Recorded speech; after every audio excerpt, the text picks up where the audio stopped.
Hello everyone, कैसे हैं आप सब। उम्मीद करती हूँ आप सब ठीक होंगे। तो आज के इस वीडियो में मैं आ गई हूँ chapter 9 the boy who wanted to read के ग्रामर पार्ट डिस्कशन के साथ। तो आपको जैसे पता है कि हमने पहले इसका जो ये चैप्टर है वो सारा डिस्कस कर लिया है, मैंने एक्सप्लेन कर दिया है। तो अगर आपने वो वीडियो नहीं देखी तो फर्स्ट प्लीज़ आप वो वीडियो देखिए, तो ही आपको ये वीडियो समझ आएगी। तो उसका जो लिंक है वो डिस्क्रिप्शन एंड कमेंट सेक्शन में डाल दूँगी, वहाँ से जाकर वो चैप्टर की वीडियो देख सकते हैं। मेरे चैनल पर आपको आपकी बुक के सभी चैप्टर्स की A to Z वीडियो मैंने बनाई है, आपको मिल जाएगी मेरे चैनल पे। मैंने प्लेलिस्ट भी क्रिएट की है, वहाँ से जाकर देख सकते हैं। तो अगर आपको कोई भी चैप्टर नहीं समझ आया अपनी बुक से तो आप मेरे चैनल पे वो वीडियो देख सकते हैं। सो आज हम सबसे पहले डिस्कस कर लेते हैं न्यू वर्ड्स। तो यहाँ पे है इंटेंटली। इंटेंटली मतलब विद ग्रेट अटेंशन, मतलब अपने इरादे से किया हुआ काम, ठीक है, विलिंगली। उसके बाद है adept. Here live a normal life despite his handicap. किसी कंडीशन में अडेप्ट हो जाना, मतलब उस हिसाब से नॉर्मल लाइफ जीने लग जाना, है ना। हमें पता था जो लुइस ब्रेले वो हैंडीकैप थे, मतलब उनकी एक आई में है ना एक शार्प टूल लग गया था, और उसके बाद जो इन्फेक्शन थी वो दूसरी आई तक भी पहुंच गई, और फिर वो ब्लाइंड हो गए, है ना, उन्हें दिखना बंद हो गया। तो लेकिन फिर भी वो ऐसे हैंडीकैप सिचुएशन में भी वो एक नॉर्मल लाइफ जी रहे थे, दूसरे लोगों की तरह वो नॉर्मल लाइफ जी रहे थे। Okay. His disability here not being able to see. उनकी डिसेबिलिटी क्या थी, वो देख नहीं सकते थे, है ना यार। डिसेबिलिटी मतलब डिसेबिलिटी इस चैप्टर में मतलब क्या है यहाँ पे, इसका मतलब कि वो देखने की उनकी एबिलिटी गई चली थी। डोंट थिंक ट्वाइस, 2 बार नहीं सोचना। Did not have any doubts. हमें पता है किसी काम के लिए वो बिल्कुल श्योर थे। हमें पता है वो पेरिस गए थे ना, एक स्पेशल स्कूल में जो ब्लाइंड्स के लिए था। तो उन्होंने वहाँ उस स्कूल में जाने के लिए 2 बार नहीं सोचा, मतलब उनके मन में कोई डाउट नहीं था कि मैंने जाना है नहीं जाना, वो श्योर थे कि उन्होंने जाना ही जाना है। ओके। बल्कि मतलब लार्ज एंड हैवी, बहुत ज़्यादा हैवी बुक्स, बहुत बड़ी बड़ी बहुत वेट वाली बुक्स। बल्कि विजुअली इम्पेयर्ड, पार्टली और कंप्लीटली ब्लाइंड। विजुअली मतलब होता है देखना, है ना। विजुअल हमारे देखने से रिलेटेड होते हैं। तो विजुअली इम्पेयर्ड मतलब जो पूरी तरह से अंधे हो या जिन्हें थोड़ा सा दिखाई देता हो, है ना, पूरा दिखाई ना देता हो, थोड़ा सा दिखाई देता हो। कॉम्प्लेक्स मतलब here difficult to read and write, पढ़ने और समझने में दिक्कत होनी, ठीक है, मुश्किल आनी पढ़ने और समझने में। सो नेक्स्ट है हमारा इन फ्लैश। इन फ्लैश मतलब सडनली, बहुत ही जल्दी। ब्लंट नॉट शार्प, जो ज़्यादा तीखा ना हो। ब्लंट मतलब कह देते हैं जो ज़्यादा तीखा ना हो, ठीक है। सो अब आ जाते हैं हम पार्ट ए पे। तो पार्ट ए में क्या है, हमें read the sentences and tick the correct meanings. जो ये सेंटेंसेस दे रखे हैं हमें इन सेंटेंसेस को पढ़ना है, और जो इन 2 ऑप्शंस में जो करेक्ट ऑप्शन है उसे हमें क्या कर देना है, टिक कर देना है। Got it. सो चलो हम करते हैं। He made books came alive for the blind. He acted out books for blind people. He made it possible for blind people to read books. अब इसका मतलब क्या है, जो ये लाइन उन्होंने दी है, He made books come alive for the blind, मतलब जो ये ब्लाइंड लोग हैं ना, जिन्हें दिखाई नहीं देता, लुइस ब्रेले ने उनके लिए बुक्स को जिंदा कर दिया था। मतलब पहले तो उन्हें पता ही नहीं था बुक्स क्या होती हैं, क्योंकि वो तो देख ही नहीं सकते ना, तो बुक्स हम देख के बिना कैसे पढ़ेंगे ऑफकोर्स। तो उनके लिए भी जिंदा कर दिया था। इसका मतलब कि उसने जो ब्लाइंड पीपल है उनके लिए बुक्स को रीड करना बना दिया था, पॉसिबल कर दिया था, वरना उनके लिए तो पता ही नहीं था कि बुक्स रीड भी हम कर सकते हैं। उन्होंने एक ऐसा सिस्टम बनाया जिसकी हेल्प से वो बुक्स भी पढ़ सकते थे ब्लाइंड लोग। तो हमारी ऑप्शन कौन सी करेक्ट है, second option. Okay. So next हमारा mister Braille rush to his son but the damage was done. मतलब जो उसके पापा थे, लुइस ब्रेले के पापा, वो अपने बेटे की तरफ भागे, लेकिन जो नुकसान था वो हो चुका था। अब इस लाइन का मतलब क्या है, mister Braille hurt his son when he rush towards him. वो कह रहे हैं कि जब जो उनके पापा थे वो उनकी तरफ, अपने बेटे की तरफ भागे, और जब वो भाग रहे थे तभी जब वो रश कर रहे थे ना, भाग रहे थे, तब उसके बेटे को लग गई। ऐसा तो कुछ हुआ ही नहीं था। हमें पता है कि जब उसे लगी थी तब वो अपने सन की तरफ भागे थे, और जब वो गए वहाँ पे तो उन्होंने देखा कि उनका बेटे को तो पहले ही चोट लग गई है। Mister Braille rush to help his son but he was already hurt. उन्हें पहले ही चोट लग गई थी। The very tool that had caused him to go blind would now help him to read. वो टूल, मतलब इस लाइन का पहले मतलब हम देख लेते हैं। वो टूल जिसने उस लुइस ब्रेले को, है ना, ब्लाइंड कर दिया था, अब उन्होंने कहा कि वही टूल अब हम ब्लाइंड लोगों को हेल्प करेगा पढ़ने में। यही इस लाइन का मतलब है ना, the very tool that has caused him to go blind, मतलब वो टूल जिसकी वजह से वो अंधे हो गए थे, वही टूल अंधों लोगों को हेल्प करेगा पढ़ने में। The tool that blinded him could be used for reading. No, उससे तो वो रीड करने जैसा कुछ बनाएंगे, लेकिन वो टूल थोड़ा ना रीडिंग के लिए हेल्प होगा। फर्स्ट वाला ऑप्शन क्या हमारी रॉन्ग। तो सेकंड ऑप्शन पढ़ लेते हैं। The tool that blinded him could be used to make reading aid for blind tick. Yes, जो टूल जिस ऑल के कारण वो ब्लाइंड हो गए थे, अंधे हो गए थे, वही टूल की हेल्प से वो लोगों को पढ़ना सिखाएंगे। मतलब वो क्या करते थे, एक पेपर लेके, आउल पता है क्या होता है, एक बहुत शार्प चीज़, मैं आपको जस्ट पिक्चर शो करती हूँ। तो ये होता है आउल, देख रहे हैं आप, कितना शार्प है ना, कितना तीखा है। अब ये जो तीखा है ना, ये क्या करेंगे, एक पेपर लेंगे, पेपर पे ऐसे ना ऐसे मारेंगे, जैसे 1 2 3, है ना। और अब जो दूसरी साइड है पेपर, वो साइड तो क्या होगा, थोड़ा थोड़ा ऐसे ऊपर ऊपर आ जाएगा ना, जस्ट मैं आपको शो कर रही हूँ वैसे। तो वैसे उन्होंने इस टूल की हेल्प से हेल्प से उन्होंने क्या किया था, अंधे लोगों की हेल्प की थी पढ़ने में, ठीक है। Okay, so the tool that blinded him could be now use to make reading aid for the blind. Okay, so अब हम आ जाते हैं हमारे पार्ट बी पे, इंपॉर्टेंट पार्ट पे। सो ये पार्ट बी क्या हमारा क्वेश्चन आंसर है। तो ये मैंने हैंड राइटिंग नोट्स बना लिए हैं, कल मुझे बहुत ही ज़्यादा टाइम लगा, एक्चुअली एक रिक्वेस्टेड वीडियो है। मेरे चैनल पे बहुत बच्चों ने रिक्वेस्ट किया था कि मैम इस चैप्टर का प्लीज़ ग्रामर पार्ट भी लेके आइए, तो आज इसीलिए मैं लेके आ रही हूँ। तो पार्ट बी देख लेते हैं हम। Question first, who was Louis Braille, how did he got hurt when he was child. अभी लुइस ब्रेले कौन था और ये कैसे हर्ट हो गया, मतलब इन्हें कैसे इन्हें चोट लग गई जब ये छोटे बच्चे थे। तो हमने आंसर में क्या राइट किया वो देख लेते हैं।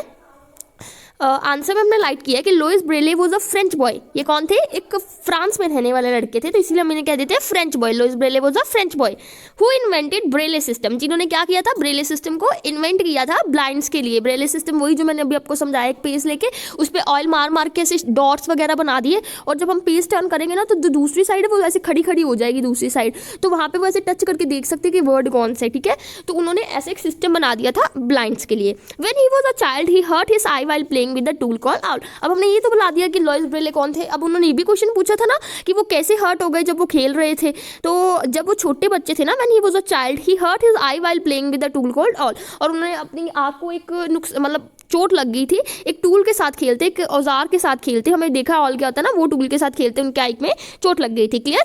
सो अब हमारा नेक्स्ट क्वेश्चन है क्वेश्चन नंबर सेकेंड। स्क्रीनशॉट के लिए एक बार मैं आपको पेज दिखा दूंगी, तब आप ले लीजिए, पहले हम डिस्कस कर लेते हैं। Okay, what did Louis realise when he reach the special school, what did it make him start to think about. अब इस क्वेश्चन का मतलब क्या है, जब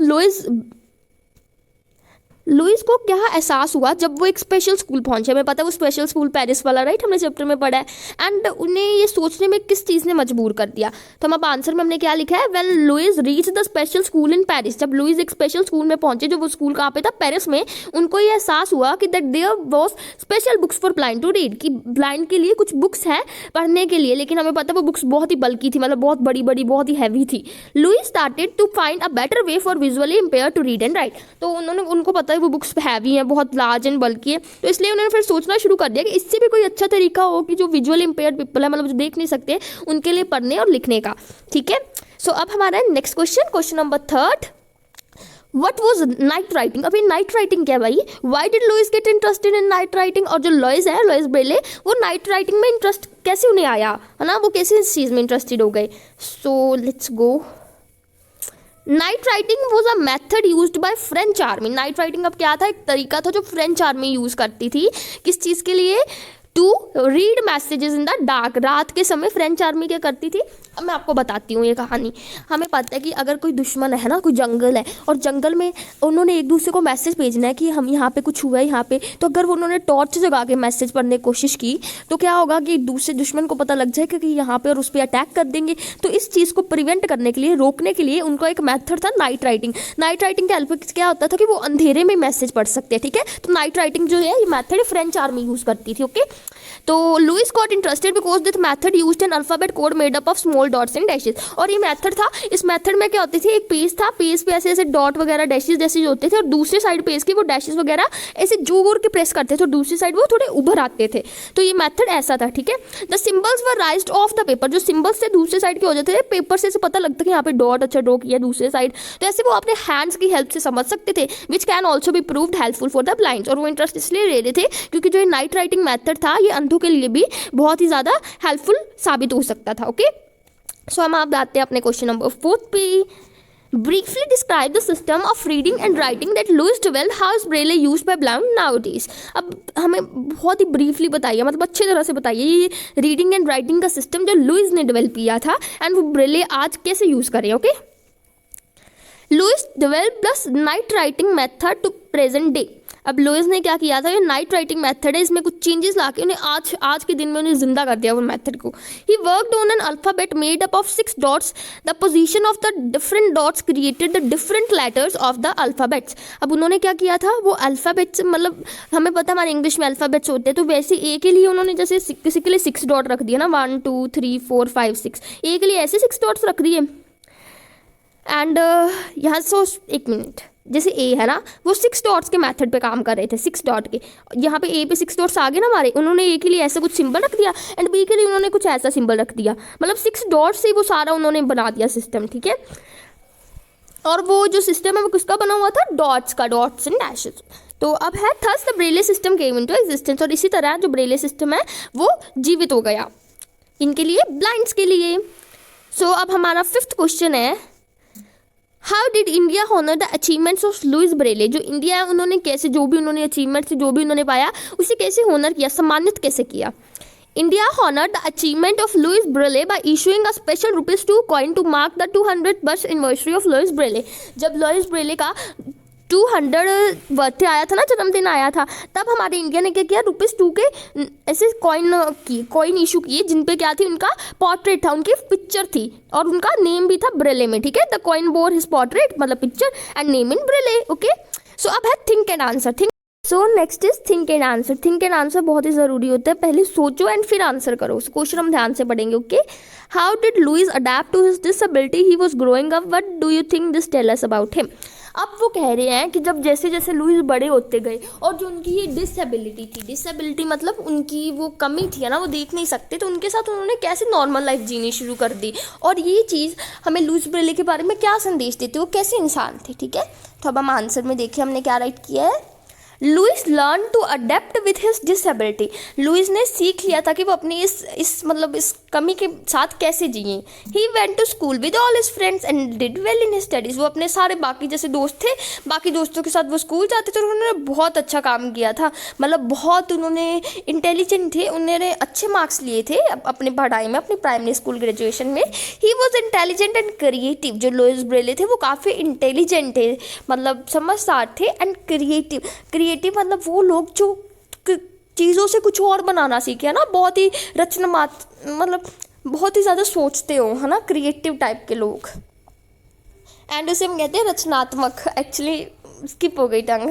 this show that he was always determined and never let his disability slow him down. और ये हमें बताती है कि जो लुइस ब्रेले एक बहुत ही डिटरमाइंड बॉय थे, बहुत ही हिम्मत वाले बॉय थे, उन्हें अपने आप पे विश्वास था कि वो अपनी डिसेबिलिटी के साथ भी कुछ बड़ा कर सकते हैं, और उन्होंने जो उनकी एक डिसेबिलिटी थी ना, वो देख नहीं सकते, इस कमी को उन्होंने कभी भी अपनी स्पीड को स्लो डाउन नहीं करने दिया, मतलब उनकी इरादों को कमज़ोर नहीं होने दिया। क्लियर। तो देखिए कितनी मेहनत लगती है। तो अगर आपने सब्सक्राइब नहीं किया अभी तक तो मैं वेट कर रही हूँ, पहले सब्सक्राइब कीजिए फिर मैं कंटिन्यू करूँगी। लाइक भी कर दीजिए। तो सब्सक्राइब एंड लाइक मैं कह सकती हूँ कि आपने कर दिया, राइट। तब मैं आगे बढ़ती हूँ। तो अब है part D, fill in the blanks with the phrases from the box. और जो ये फ्रेजेस हैं, मतलब जो ये वर्ड्स हैं, फ्रेजेस वही होते हैं। फ्रेजेस हमें पता है वर्ड क्या होता है, एक सिंगल वर्ड, है ना, कोई भी, जैसे कार, कैट, कुछ भी, ईट, कुछ भी, है ना। तो फ्रेज क्या होता है, ग्रुप ऑफ वर्ड्स, 2 या 2 के वर्ड्स का ग्रुप, ठीक है। अब यहाँ पे आप फ्रेजेस के साथ बॉक्स फिल कीजिए। Harry has finished his science project but he is still working on it because he wants dash. जो हैरी है उसने अपना साइंस का प्रोजेक्ट ख़त्म कर लिया, जो कि टीचर ने उसे प्रोजेक्ट दिया था, लेकिन अब भी उस प्रोजेक्ट पे काम कर रहा है। क्यों? क्योंकि वो उसे और इम्प्रूव करना चाहता है, उसे और सुधारना चाहता है, इम्प्रूव इट फर्दर, ओके। सो तो क्वेश्चन आंसर, सॉरी, स्क्रीनशॉट लेने के लिए मैं वेट कर रही हूँ, आप स्क्रीनशॉट ले लीजिए, जस्ट अ मोमेंट। एंड ये है बातची and 5th question. I think screenshot आपने ले लिया होगा। अब हम चलते हैं नेक्स्ट पे, ओके। तो नेक्स्ट है, तो Parish is usually quite shy. He decided to dash at acting this year and he got a role in school play. अब हमें पता है जो पारिश यहाँ पे कह रही है, हमें पता है जैसे कि पारिश एक मतलब थोड़ा शर्म करता रहता है ना, शर्माता है, वो वैसा लड़का है। लेकिन फिर भी इस बार उसने सोचा कि जो उसके स्कूल में जो एक्टिंग होती है ना, उसमें वो ट्राई करेगा, और इस बार उसे क्या हुआ, उसे रोल भी मिल गया। तो यहाँ पे हम क्या करेंगे, try his hand. I enjoyed the Harry Potter movies because they made the stories and characters from the book dashed on the screen came alive. Harry Potter की मूवीज़ उसे पसंद थी क्योंकि हैरी पॉटर की बुक में जितने भी characters हैं ना, जितनी भी स्टोरीज थी, वो उसे मतलब पूरी फिल्म की तरह बनाते, जो उनमें करेक्टर्स हैं उन्हें जिंदा कर देते थे, केम alive. Mrs. Goody let out dash when she switched on the light in the kitchen and found a cat crouching on the counter. A loud cry. कोई मतलब कोई वुमन है और अचानक वो किचन में जाते हैं, उन्होंने लाइट ऑन की और वहाँ पे उन्हें कैट दिखाई देती है, और वो अचानक से ना बंदा कई बार डर जाता है, तो उन्होंने एक डर के मारे एक लाउड क्राई दी, एक बहुत ऊंची आवाज़ में ऐसे कुछ किया, okay. Couple is determined to do well in his study as well as make it to the cricket team this year. He will not let anything dash him down. अब जो कपल है वो एक बहुत ही डिटरमाइंड बॉय हैं और वो बहुत अच्छा अपनी स्टडीज़ में भी करते हैं और क्रिकेट में भी बहुत अच्छा करते हैं, उन्हें क्रिकेट का भी शौक है और वो किसी चीज़ को भी उनकी स्पीड को स्लो डाउन नहीं करने देंगे, उन्हें पीछे धकेलने नहीं देंगे, slow him down. Okay, so अब है मैचिंग. मैचिंग देखो मैंने स्केल के साथ पूरी लाइन लगाई है, फर्स्ट के लिए लगाई लेकिन बाकी सारी स्केल्स के साथ लगाई है. So let's start. Match these items with the meaning, then use two of them in the sentences of your own. Oh God, मैंने हेडिंग ध्यान से नहीं पढ़ी, ये रह गया. चलो कोई नहीं, अब अभी हम बना लेते हैं. ठीक है, पहले मैच कर लेते हैं, फिर उन्होंने कहा है कि मैच करके ना इनमें से जो किसी पर सेंटेंसेस भी बनाओ. ठीक है, किसी टू पे. सो देखते हैं. As fate would have it. As fate would have it मतलब अगर किस्मत ने चाहो तो ये हो जाएगा. As it happened. ठीक है, मतलब हम कहते हैं ना कि किस्मत ने चाहा तो ये हुआ, तो मतलब तो हुआ. As it happened. Wept bitter tears मतलब क्या इसका? Cried it regret and sorrow मतलब हम कह सकते हैं रिग्रेट मतलब किस चीज़ का? पछतावे में रोना, है ना, दुख और पछतावे में रोना. फेल्ट अंडर द वेदर मतलब फेल्ट अनवेल, ठीक नहीं महसूस करना. From rags to riches, from great poverty to the great wealth, गरीबी से लेकर बहुत ज़्यादा पैसे में. Okay, rained cats and dog, ये तो बहुत ही ज़्यादा सुना हुआ आपने ना. रेंड कहते बाहर देखो कैट्स एंड डॉग की रेन हो रही है. कुछ नहीं होता, ये नहीं कि कैट एंड डॉग गिर रहे हैं, इतना मतलब होता है कि बहुत तेज़ से बारिश हो रही है. Red heavily. ओके, तो अब हम सेंटेंस बना लेते हैं. सो एवरीवन, ये मैंने सेंटेंसेस बना दिए. एक raining cats and dogs and एक वेप्ट बिटर टीयर्स. ओके, इस पे बनाया है. तो फर्स्ट मैंने क्या बनाया है? I did not went to work today as it was raining cats and dogs. आज मैं काम पे इसीलिए नहीं गया क्योंकि बाहर बहुत तेज बारिश हो रही थी. रेनिंग कैट्स एंड डॉग्स का मतलब यही होता है. सो नेक्स्ट है alone in my cell where no eye but goats could see me I wept bitter tears. मैं एक सेल से मतलब हम कह सकते कोई रूम है ना, कोई वर्किंग प्लेस, वहाँ पे मैं अकेला था, कोई भी मुझे नहीं देख सकता लेकिन भगवान मुझे देख सकते थे. मतलब पछतावे में मैं बहुत रोया. ठीक है, तो ये हमारे सेंटेंसेस हो गए 2. यहाँ पे उन्होंने हमें यही कहा था ना कि इन पांचों में से किसी 2 पे सेंटेंस बनाओ, तो हमने बना दिया. ओके, सो नेक्स्ट है पार्ट एफ. यहाँ पे हमें क्या है, इनमें क्या किया है? There is one incorrectly spelled word in each sentence. हर एक सेंटेंस में एक ऐसा वर्ड है जो गलत है. ठीक है, उस गलत वर्ड को फाइंड करो, उसका सही स्पेलिंग्स राइट करो. मतलब वो वर्ड गलत नहीं है, मतलब उसके स्पेलिंग्स रॉन्ग है. ओके, सो हम देखते हैं. The curious kitten bound on the ball of wool. तो यहाँ पे क्यूरियस की स्पेलिंग गलत है, ये correct spelling. Okay, so next है the grammar test was quite easy. यहाँ पे ग्रामर की स्पेलिंग गलत है. ये होते हैं ए होता है, ई की जगह क्या होते हैं? यहाँ पे ए होते हैं. या आप भी बहुत जगह कॉमन मिस्टेक करते हो, ई नहीं होता ग्रामर में. ठीक है, ग्रामर के स्पेलिंग होते हैं MAR. Okay, grammar. So next है Arjun and Amar had an argument this morning. Argument में ई नहीं होता, यहाँ पे ई डालो ना, ई नहीं होगा. नेक्स्ट है we had a talk on the environment in the school today. Environment N आता है आर के बाद. ओके, RON. Many students gave suggestion on how to save water and electricity at home. Suggestions के spelling ये सही है, ये गलत है. Okay, that are wrong and this is correct. So next है gramophone. तो हम पहले देख लेते हैं adverbs. क्या आपको adverb के बारे में तो पता ही होगा. वो verbs जो adjective की भी क्या बताते हैं, आगे qualify करते हैं adjective को भी. तो example मैं आपको दे देती हूँ. The beautiful, उसे छोड़ो, मैं आपको एक ईजी सी एग्जांपल देती हूँ. Ram runs slowly. अब राम क्या कर रहा है? रन्स. तो रन्स क्या है? एडजेक्टिव. एंड कैसे भागता, कैसे? स्लोली. तो जो एडजेक्टिव को भी क्वालिफाई करे उसे हम क्या देते हैं? एडवर्ब. ठीक है, तो यहाँ पे भी हम देख लेते हैं क्या राइट किया हुआ है. और जो एडवर्ब होते हैं ना यूजुअली LY से एंड होते हैं. ठीक है, जैसे लाउडली, स्लोली, कैसे भी अर्ली, मेरली. ठीक है, ऐसे. Words like loudly, tomorrow, outside, they tell us how and when or where something was done is being done are known as adverbs. वो verbs जो हमें बताते हैं कोई चीज़ कैसे हुई, कब हुई और कहाँ पर हुई, उन्हें हम क्या कह देते हैं? adverbs कह देते हैं. They tell us more about the verb in the sentence. और ये हमें क्या बताते हैं? verbs के बारे में कुछ और बताते हैं. ठीक है, जो ये adverb होते हैं वो verb को भी qualify करते हैं, adjective को भी. Louis worked hard to overcome his disability. Louis ने बहुत ज़्यादा हार्ड वर्क किया. तो worked क्या है? वो verb के होते हैं action verb. ठीक है, अब यहाँ पे लुइस ने क्या किया, काम किया, तो काम मतलब कि कुछ एक्शन किया, तो ये एक्शन वर्ब है, मतलब वर्ब है, तो वर्ब को भी कैसे काम किया, हार्ड काम किया, तो ये वर्ब को भी क्वालिफाई कर रहे हैं, तो what is it, it is adverb. Father took us to the park yesterday, यहाँ पे क्या है, अब फादर हमें लेके गए, तो टुक यहाँ पे क्या एक्शन, तो वर्ब, तो कब लेके गए हमें, यस्टरडे, तो यस्टरडे हमें बता रहे ना कब लेके गए, व्हेन, तो व्हेन को जब आंसर करे तो वो क्या होगा, adverb. Adam is playing upstairs in his room, Adam कहाँ खेल रहा है, ऊपर खेल रहा है, तो अदम क्या कर रहा है, खेल रहा है, यहाँ पे एक्शन है, काम है, तो काम क्या है, वर्ब, मतलब वर्ब हो गया जो एक्शन है, और कहाँ पे खेल रहा है, वेयर, तो वेयर जो आंसर करे तो उसे कह देते हैं अपस्टेयर्स है ना, मतलब ये आंसर है, तो अपस्टेयर्स यहाँ पे हमारा क्या है, एडवर्ब। क्लियर हो गया आई थिंक, अगर नहीं हुआ तो कोई बात नहीं, क्योंकि मतलब ये डेफिनेशन इतनी इंपॉर्टेंट नहीं थी, बस आपको समझ आना चाहिए कि एडवर्ब क्या है, वो वर्ब जो वर्ब की है ना, आगे वर्ब को आगे क्वालिफाई करे, उसको डिस्क्राइब करे, उसका मतलब और बनाए, ठीक है, कुछ बताएं हमें वर्ब के बारे में और कैसे काम किया, हाउ, व्हेन या वेयर, कहाँ पे, कब और कैसे। Mahesh called early in the morning, यहाँ पे early, I waited there for an hour, कहाँ पे वेट किया, कौन सी जगह पे, there, sorry. Gaurav was playing merrily in the garden, Gaurav कैसे खेल रहा था, merrily, happily. I can hardly believe my ears, मैं बहुत मुश्किल से अपने कानों पर विश्वास कर पाया, हार्डली। अजलाम, ये अब देखना होगा आपने, एल वाई एंड यहाँ पे वाई, मतलब बहुत सारे ऐसे वर्ड्स होते हैं एडवर्ब जो हमेशा एल वाई पे ही एंड करते हैं, ठीक है। असलाम अराइव्ड यस्टरडे, कब आया असलाम, व्हेन, यहाँ पे व्हेन है ना, व्हेन, यहाँ पे हाउ, व्हेन एंड वेयर, तो व्हेन, यहाँ पे यस्टरडे कब आए, कल।